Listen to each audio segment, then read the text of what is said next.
Hi guys. I'm just going to talk a little bit about Tuesday and Wednesday's assignments. Just do a little debrief. So all you have to do is sit back and watch and try to remember your own answers and responses to some of these things. All right, but first we're going to talk about the assignment from Tuesday. You can probably figure with the materials that I've been posting that this next leap we're going to take is going to be into more formal speeches and public speaking opportunities. Because, like I said here in this prompt, actually, as you may be entering secondary education, and because you'll have to take an entry level communications class, you will be, planning and preparing speeches for that communications class. So, figure it's a good thing to kind of do it in a more formal structure than we have been in the past. So I'm just going to open up the reflective questions that I asked you guys and talk about what some of you said. So the first question was on a scale of 1 to 10, 1 being very uncomfortable, 10 being extremely comfortable. How comfortable are you with speaking in front of a group, and what is happening in your mind and body as you're standing in front of people as you speak? So from the responses, most people fell, they judge themselves to fall kind of in the middle of the pack. So a lot of 5s and 6s. I had a few people say that they felt like before the speech, they felt like they were maybe at like a 3 or a 4, but once they really started going, then maybe they were a 6 or 7, so they had that leap. And it's going to be different for everyone. And when it comes to people's most common fears, it's interesting, and I know this used to be true, I think it might still be true, but a lot of times when people are asked, what is your greatest fear, public speaking actually comes ahead of dying, all right? So people, I guess, would rather, die than have to speak in front of a group of people, which, it doesn't have to be that major of a thing. I mean, you can't always control your nerves, but we'll, throughout this unit talk about how to kind of control those things as much as possible. As far as the part of the question, what is happening in your mind and your body as you are standing in front of people and having to speak, a lot of people talked about, they get that nervous energy, their hands maybe start shaking, or they have to start tapping their fingers, or a lot of times that nervous energy, it does channel through the hands.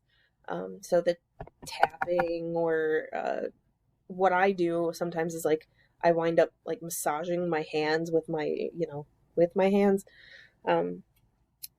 or some people's posture just kind of slumps, or they tap their foot, or they shake their leg, and that's the adrenaline part of it. Okay, we can talk about strategies about how to maybe control some of that stuff at least a little bit, so you're not up there as a big jittery dancing ball of energy. As far as what's happening in people's minds, some of you said that, if you aren't especially prepared, your thoughts just scatter and you have a hard time collecting your thoughts. Or some people said that more so than the message you are trying to send, you are worried about people sitting there judging you, or criticizing you in their own minds. Although, here's a little sidebar. Whether it's public speaking, or whether it's in class in school, or in your friends group or whatever, if you think about what you are thinking, you personally are thinking while other people are speaking, or when other people are speaking, maybe you'll notice it's like, oh, Samantha gave a speech and I was sitting there thinking about, should I go to Politos for lunch, or should I go to Taco John's for lunch? That's an indication of what other people might be thinking when you are speaking. All right. So it's not as if Samantha gets down from speaking and all of a sudden Annika gets up there and suddenly the whole class is saying, oh my gosh, Annika, she sucks at speaking. No, everybody's still thinking about, should I get Politos or Taco John's? Or like, do I have to babysit my cousin tomorrow or Thursday? Right? So people tend to be more concerned with themselves than with judging other people in their minds most of the time. Some people are just jerks and can be judgy. Can't control those people. All right? So, moving on from my little digression there.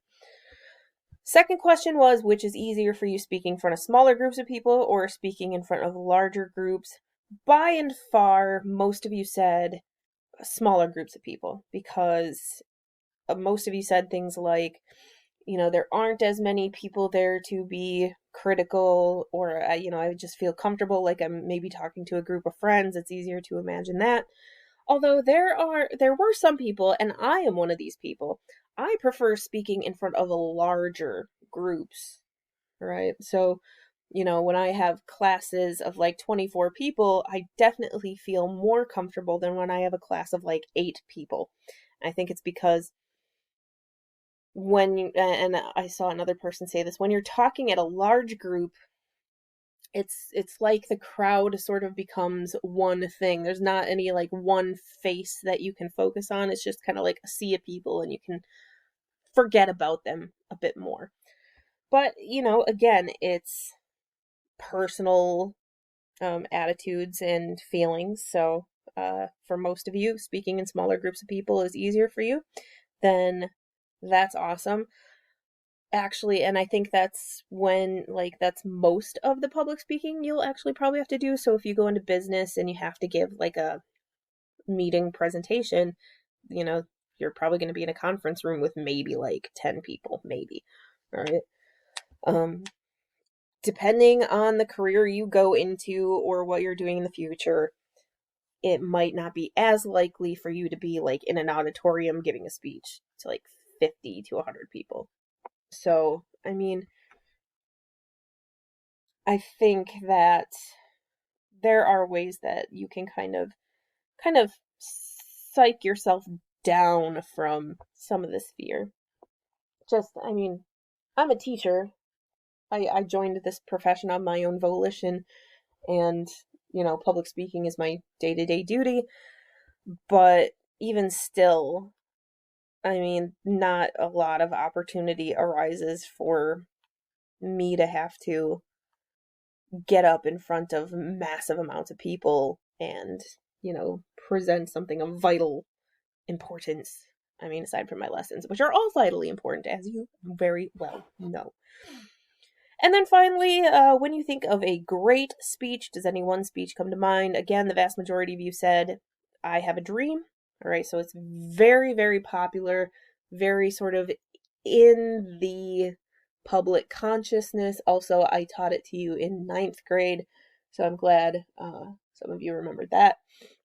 All right, and when we talk about the good speeches, that one, I know when we did it in 9th grade, I talked about some of those almost like literary devices or speech devices he uses, and people tend to remember that one because he does repeat things like, I have a dream that one day little black boys and girls and little white boys and girls can join together. And I have a dream one day. I have a dream. I have a dream. He keeps repeating that. And so it kind of sticks into your mind. And that's not saying that when you give a speech, you should sound like a broken record. But if you can, use some repetition in order to drop in a point that you think is worthy of it, you can kind of pull the Martin Luther King Jr. and repeat things. So even if the speech didn't come to mind, what do you think the qualities of a great speech are? Many of you said that you more focused on the person, which is great. Like, I almost think that 3/4 of a speech is the person giving it, and the rest of it is the content. I mean, you still need good content. You can't just talk about crap and then have people respect the speech. All right. But you guys said, great speeches come from people who are comfortable, people who are passionate, people who truly care about what they're saying, people who are sending a message, they have purpose, they have a goal.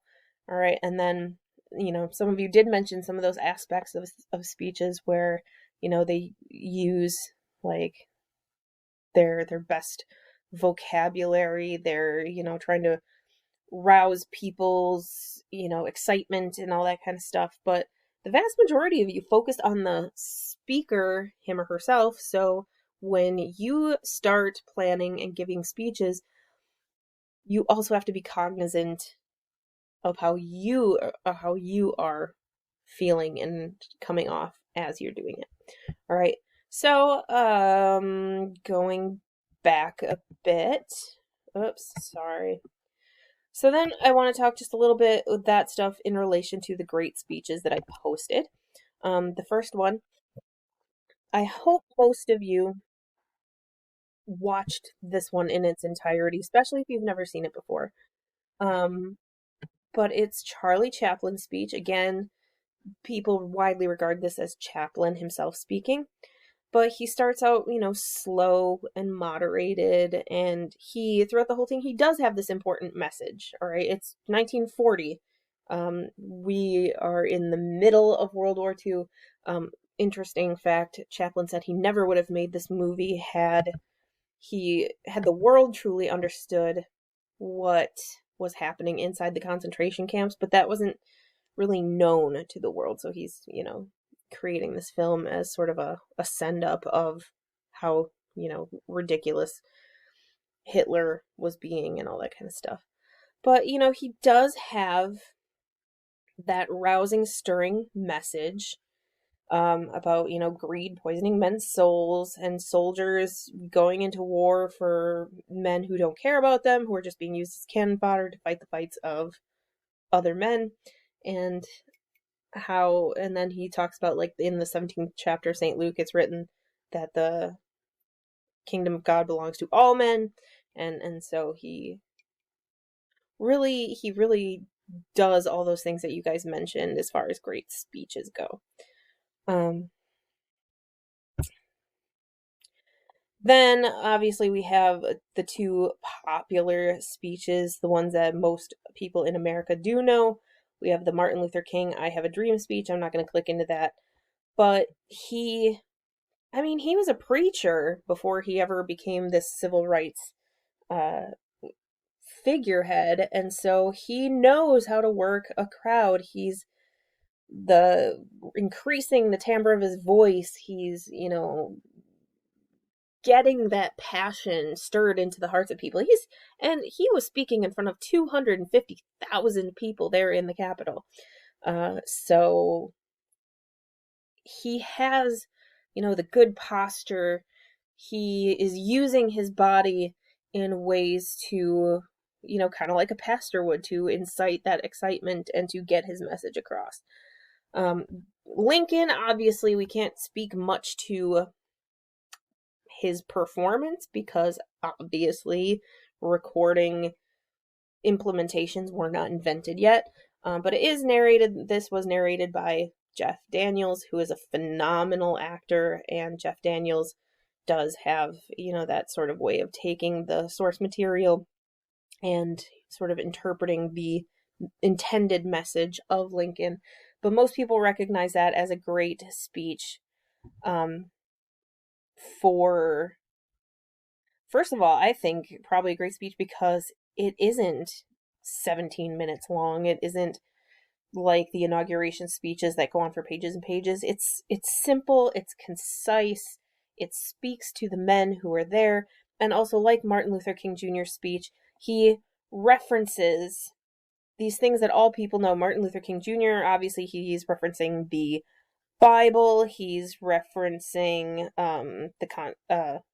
actually, I think he does reference the Gettysburg Address, but the Gettysburg Address references the Constitution and the Declaration of Independence.